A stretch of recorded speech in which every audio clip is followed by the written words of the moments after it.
Shane, gripping a woman's hands tightly with both of his, whispered, "I'll make you happy, for my late wife's sake, too." I was completely lost for words. Shane, who was supposed to be on a company trip, was right here. Moreover, he had lied and was proposing to another woman. To my astonishment, that woman was Agnes, a classmate from high school. "You prankster! I got my revenge," she exclaimed. "What do you mean by that?" I asked, bewildered. Agnes seemed consumed by hatred and resentment, perhaps stemming from some misunderstanding in high school. At that moment, when I didn't know what to do, Mom stepped in front of me and shouted, "Enough from both of you!" Shocked by Mom's sudden outburst, Shane and Agnes fell silent. Then Mom pulled an envelope from her bag. Inside were dozens of photographs. Mom had hired a private detective to keep a close watch on Shane. And so, Mom and I, unable to forgive Shane and Agnes for their affair, brought them down. I'm Macy, a 45-year-old civil servant and housewife. Losing Dad at a young age and raised by a single mother, I always longed for a happy marriage. My husband, Shane, 2 years older, is a swimming instructor at a sports club. Popular with the ladies because of his profession, people often worried that he might cheat on me. However, we had a strong watchdog at home. That watchdog was my mom, who lives with us. Turning 70 this year, Mom was a swimming instructor at the same workplace as Shane until 5 years ago. In fact, she was Shane's boss. I met Shane when I was in college, delivering something Mom forgot at work. It was love at first sight for me, and Shane seemed quite interested when I made the first move. We started dating and got engaged when I graduated. "Because of my job, I have irregular hours, so I want to settle down rather than be in a relationship," was his proposal. However, Mom didn't seem too happy about our marriage. So, we didn't have a wedding ceremony. I always wondered why Mom couldn't be happy for my happiness. But once we had a son, she was overjoyed at her grandson's birth. As a dual-income couple, we had a happy married life with Mom's nearby support. 3 years ago, we started living with Mom, 2 years after she retired. It was around the time our son graduated from high school and started living on his own. Mom suggested we move in with her at her house. That's when I noticed changes in Shane. Changes I probably wouldn't have seen on my own. After we started living with Mom, Shane began spending more time away from home. Perhaps he felt awkward around Mom, his former boss. Mom, who had lived independently and freely until then, suddenly wanted to live together, which honestly surprised me. There might be a deeper reason behind it. Mom continued visiting Shane's workplace as a member, even after retiring. I worried this might make Shane feel pressured both personally and professionally. "Mom, wouldn't it be better to go to a different sports facility for exercise?" I suggested gently. Mom, avoiding eye contact, replied, "No, I get a family discount there, and I know a lot of the members. It's always fun when I go." Mom's evasive manner made me feel like she was hiding something. "Mom, what's wrong? You've seemed off lately." "It's nothing. More importantly, Macy, have you been talking properly with Shane lately?" Her question made me think. Indeed, I realized that recently. Shane and I hadn't been talking much. Was Mom's distant behavior due to her concern about this? "Mom, were you worried about us?" "I'm sorry for making you worry, but it's okay." I reassured Mom, not wanting her to worry unnecessarily. Then, a few nights later, after taking a bath, I was heading to the bedroom when I heard voices in the living room. It was Mom and Shane talking. I was about to join them, but sensed a tense atmosphere and decided to listen from the door. Mom was asking Shane something in a hushed tone, inaudible to anyone else. "Are you really not involved with that woman?" Who was she referring to? Shane replied in an annoyed tone, "Nothing's going on. Geez, mother-in-law, you're so suspicious." "Really? I trust you. But remember, if you make Macy cry, I won't let it go." I sensed something from Mom's words. Maybe Shane was having an affair. That might explain why Mom had been acting like she was hiding something. Annoyed, Shane retorted, Enough already. There's nothing between her and me. Shh, keep your voice down. What if Macy hears? I felt like I had overheard something I shouldn't have. Quietly, I left without them noticing. The existence of her, mentioned by Shane, troubled me. I couldn't get it out of my head and suffered through days of agony. But life went on as if nothing happened. Or rather, I pretended I hadn't heard anything. At work, I often found myself lost in thought. My colleagues, noticing my lack of energy, expressed their concern. Even when asked, I couldn't confirm Shane's infidelity. So all I could say was, "Sorry, I've been distracted." Several more months passed. Every year in June, the sports club where Shane works closes for 4 days for cleaning by contractors. During this closure, the staff go on a 2-night, 3-day company trip. Shane was unusually cheerful while preparing for this trip. "Shane, you seem really excited. Are you looking forward to this trip so much?" I asked. He jumped a little, startled. "What? You surprised me, suddenly talking like that." Sorry about that." I hadn't spoken to him suddenly enough to warrant such a reaction. Perhaps our reduced conversations or timing issues were to blame. I didn't think too much about Shane's response. On the day of the trip, after Shane left early in the morning, Mom spoke to me. "The company trip coincides with the weekend this year, Macy. Since your husband is away, why don't we, mother and daughter, enjoy ourselves for a change?" "That sounds good. Let's do that." Then Mom opened a flyer. It was for a fancy restaurant nearby. "Actually, I've made a reservation for 2 for tomorrow night. Let's treat ourselves to a little luxury." I was surprised Mom had prepared all this. It was a restaurant I'd always wanted to try, so I was looking forward to it. But when the day came, I was about to witness an unbelievable scene. As we entered the restaurant, a waiter led us to our table. There was a secluded window table, partitioned off. There, in a familiar suit, was a man I recognized. It was Shane. Why was he here when he was supposed to be on a company trip far away? He hadn't noticed Mom and me yet. As I was about to call out to him, Mom firmly grabbed my arm and held me back. Looking closely, Shane was with someone, partially hidden by the partition and hard to see, but it seemed to be a woman. Shane was staring intently at her. Then he said something unbelievable. "It's been 5 years since I lost my wife." "Have you had a hard time? Are you starting to think about your own happiness now?" The woman's voice could be heard. But whose wife had died? "Yeah. So, would you consider marrying me?" Shane asked. "Me? Really? With your popularity, I thought you could have someone younger." "No, you're the only one for me. Marry me." Shane proposed to her. Why? When he has a wife and me? The woman, overwhelmed with happiness, was audibly crying. "If you're okay with me, I'd be delighted." Then Shane tightly gripped the woman's hands with both of his and whispered, "I'll make you happy, for my late wife's sake." I was utterly confused. Looking at Mom, I saw her frowning deeply, glaring at Shane. "I can't believe this," she muttered. It seemed Mom knew Shane would be here. The woman must be the one Mom had been questioning Shane about. Usually calm, Mom now wore an expression of fury I had never seen before. Then she suddenly stood up and approached Shane's table. What was she planning to do? I watched her actions anxiously. Incredibly, Mom reached for the chair next to Shane and asked, "May I sit here?" Shane, seeing Mom, recoiled in his chair. Linda!" I almost burst out laughing at Shane's panic. He looked shocked, as if thinking, "Why is she here?" Mom then turned to the woman with Shane. "You're the one who joined the sports club for a short while about 3 years ago, right?" "So what if I did?" the woman retorted. I quietly approached from behind Mom and was shocked when I saw the woman's face. Agnes?" It was Agnes, a classmate from high school. We weren't close, but Agnes would come to me when it suited her, like when she wanted mediation with a boy I was friends with.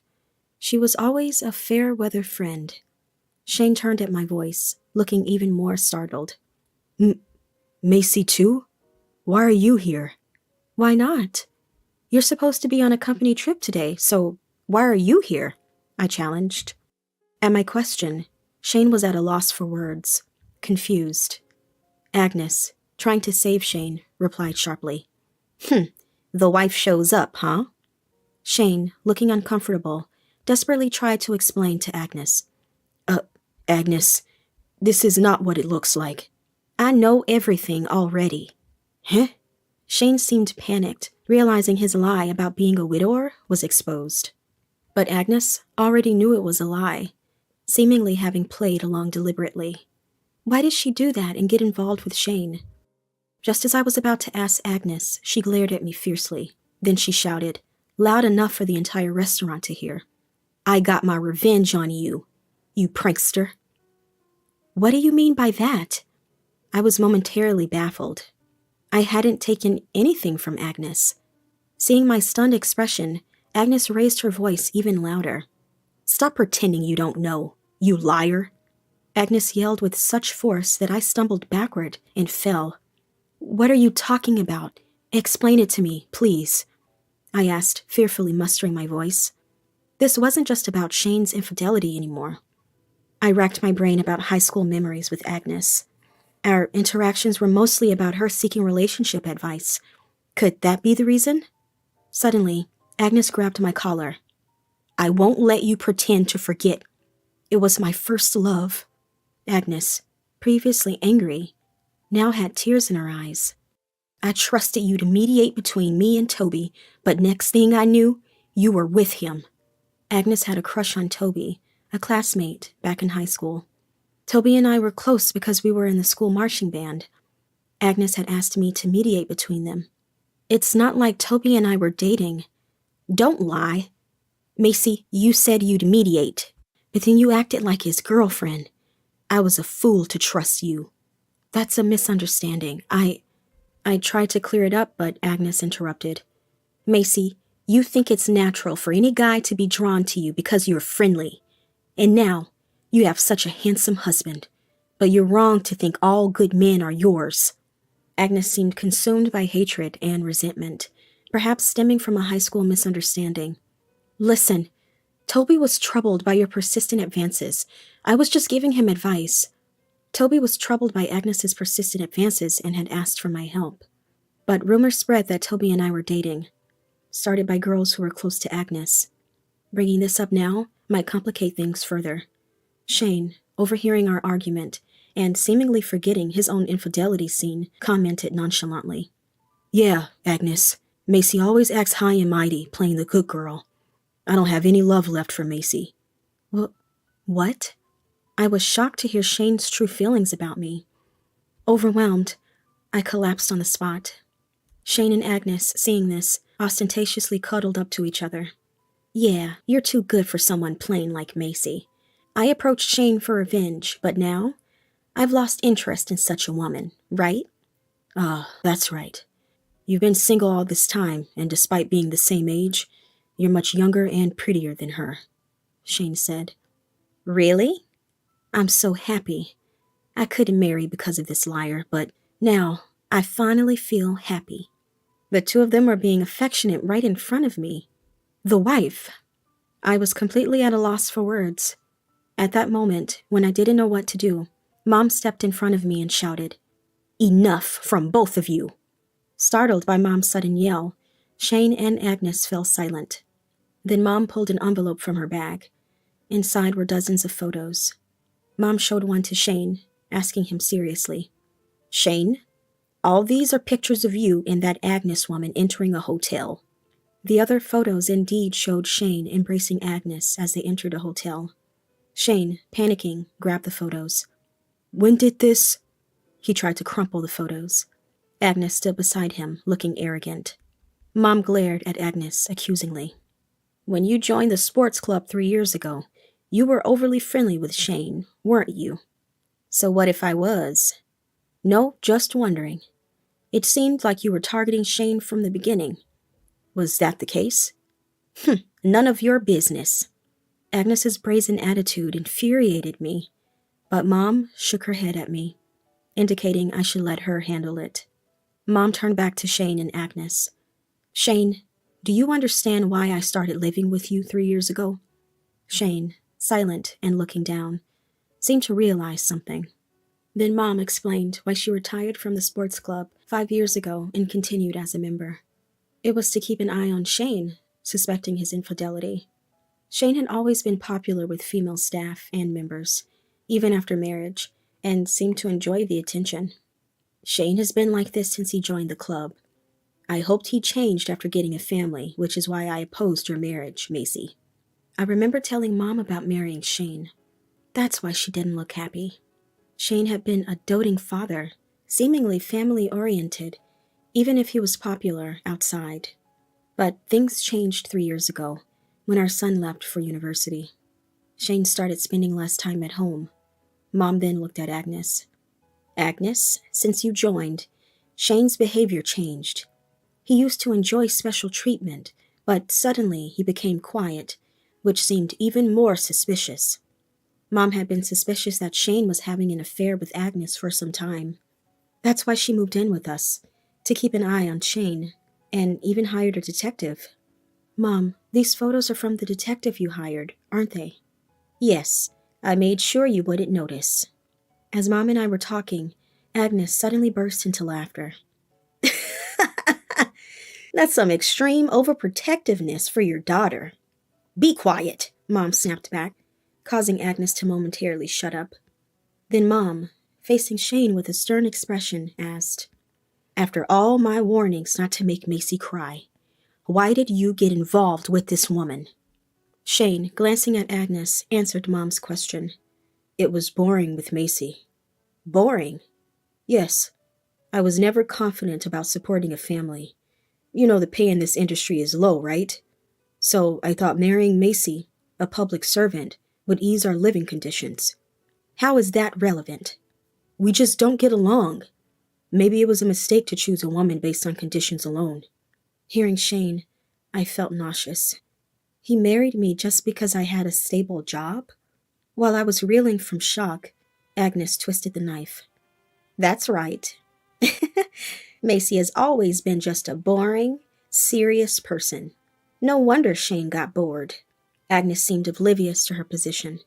Furious, I yelled at her. Agnes, do you even understand your position? How dare you act so high and mighty after stealing someone's husband? Yes, we'll demand compensation from you for the affair, Agnes. Yikes! Agnes shuddered at the mention of compensation for the affair. It's a just consequence for her actions as the other party in an affair. Agnes, you may have thought this was revenge against me, but legally, I have the right to claim compensation for the affair. Agnes probably hadn't thought things through. However, she couldn't escape the consequences of her actions. I told him I was considering divorce and would demand compensation from both Shane and Agnes. Shane, seemingly coming to his senses, asked, Wait a minute. What about my life if I divorce Macy? Obviously, you'll have to leave. I'll break up with Agnes. Please overlook this just once. I beg you. Saying this, Shane bowed deeply. Agnes looked at him with a surprised expression, seemingly in panic. Wait, what are you saying? What about me? I was planning to leave Macy for you. I even quit my job for this. What? You thought we live off my earnings alone? That's impossible. Shane and Agnes, who had been so close moments ago, were now arguing fiercely. It's astonishing how money can sway people's hearts. Put your quarrel aside for now. If you're saying you won't divorce or pay the compensation, I'll have no choice but to take this to court, I said. At my words, Agnes's face turned pale, and she hurriedly fled the scene. Hey, wait! Shane tried to follow but was stopped by the waiter, reminding him that he hadn't paid yet. With no other options, Shane turned to me again, bowing deeply. I was really wrong. You're the only one for me. I swear, I'll never cheat again. Please don't leave me. Shane, on the verge of tears, begged pitifully. The confident, handsome Shane was gone, leaving only despair in me. Why did I ever marry such a man? Refusing to forgive Shane, I filed for divorce. The divorce was finalized, but Shane said he could only pay the compensation in small monthly installments. Shane had a low income and lived a flashy life. Knowing his low income and lavish lifestyle, I wasn't surprised he had no savings. However, Mom, who still went to Shane's sports club, apparently told the staff about his affairs. The staff there are prohibited from having personal relationships with members. Even if a member had recently resigned, the club's policy remained the same. Even former members' details stay in the records for 5 years. Mom seemed to have spread the word about Shane's affairs among the other members. It turned out Shane wasn't only involved with Agnes, but had affairs with several younger female members. It was a classic case of walls have ears. In a job dealing with many customers, bad deeds don't go unnoticed. Shane, caught for his numerous affairs, was fired. He then contacted me, asking to wait for the divorce compensation payments. But showing sympathy would mean my defeat. Mom and I went to Shane's apartment and demanded that he pay the full amount immediately, even if it meant borrowing money. If he couldn't pay, I threatened to take him to court again. Shane retorted as if fighting back. "It's not my fault I lost my job. Macy's mom snitched on me." He blamed Mom for his own infidelity in firing, showing no remorse. But Mom seemed prepared for this reaction. "I knew you'd say that, but the staff already knew about your affairs. They have been discussing firing you for a while now." "What? Staff meetings? I never heard anything about that." "Of course. They discussed it while you weren't there. I only revealed your affair when asked by the staff. It's only because they cared for me, your family, that you weren't fired sooner. Now that we're divorced, there's no need for them to hold back." Shane was stunned, realizing he couldn't blame anyone else. I'm sorry. I'll pay the divorce compensation right away." Shane paid the full amount after borrowing money. Now, his life would be difficult, but that was no longer my concern. My son, in his final year of university with a job lined up, didn't need his father anymore. When I told my son about the divorce, he too was appalled by Shane. Shane ended up alone, abandoned even by his son. But there was still the issue of Agnes. She had fled, and I needed to claim compensation for the affair. Shane didn't know her contact details. She likely changed her phone number. However, I had another way to contact Agnes, our high school yearbook, which listed everyone's addresses and phone numbers. It's unclear if Agnes still lives at her parents' home. I sent a demand letter to Agnes's home address listed in the yearbook. Soon, Agnes's mother called me. Agnes was living at home, and her mother opened the letter by mistake and was shocked. Agnes wouldn't explain anything, so her mother called me, worried. I explained everything to Agnes's mother, who apologized profusely over the phone. The voice on the other end was so apologetic that I felt embarrassed myself. Days later, Agnes's parents visited my home, paying the compensation for their daughter's affair. They apologized deeply, but Agnes herself was absent. "We're terribly sorry for our daughter's actions. We told her to come, but she refused. We apologize," they said, bowing politely. Agnes called us overprotective, yet she put such a burden on her parents without showing her face. Agnes seems overly sheltered herself. Yet, her parents promised to make her repay the compensation. It's only right for an adult to take responsibility for their actions. Apparently, Agnes had even told her parents about her high school heartbreak, and they assured me that Agnes, not being married, wasn't my fault. "Agnes always held on to the past. Her temperament likely prevented anyone from getting close. We're truly sorry she blamed you, Macy." "No, please don't worry about it." Her parents seemed genuinely kind. I had been troubled by Agnes's accusation, but their words gave me relief. Later, Agnes's parents contacted me again. Agnes had left home. She had refused to pay the compensation they had fronted for her. How childish can she be? When her dad got angry, she yelled, "I hate you, Dad," and left crying, and with nowhere to go. Meanwhile, Shane struggled to find a new job after being fired. His lack of experience outside swimming instruction was a problem. Shane had to work and repay debts. He had to work multiple part-time jobs, including at a grocery store and a family restaurant. Despite being a previous instructor, his new job was a challenge. He was used to being treated specially, but now struggled with customers' attitudes. Shane often sent me messages complaining about minor issues. Therefore, I keep getting updates on Shane's situation whether I like it or not. However, there are times when he doesn't contact me for a while. Occasionally, he'd excitedly mention attractive female customers, showing he hadn't changed. He even got fired for making advances towards a customer. Shane, a good swimmer, seemed to drown in love. It's no surprise he couldn't hold a job in such a state. Desperate, Shane called me, asking to get back together.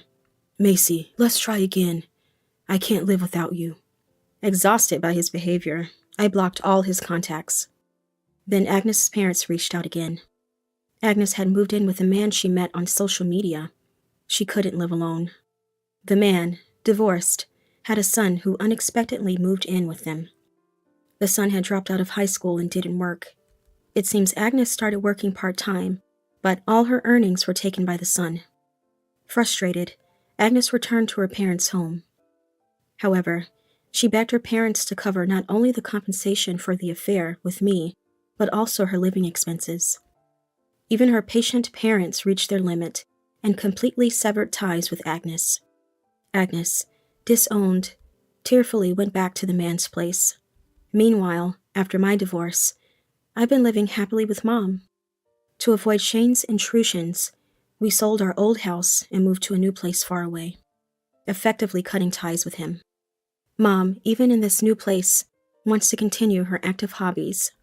So I've been joining her in visiting various sports facilities nearby. We found one that Mom particularly likes, featuring a spacious training gym, a pool, and even a large bath with a sauna and hot stone therapy. I decided to join the club, invited by Mom. Until now, my life was hectic with work and household chores. But from now on, I plan to fully enjoy my hobbies and my own time.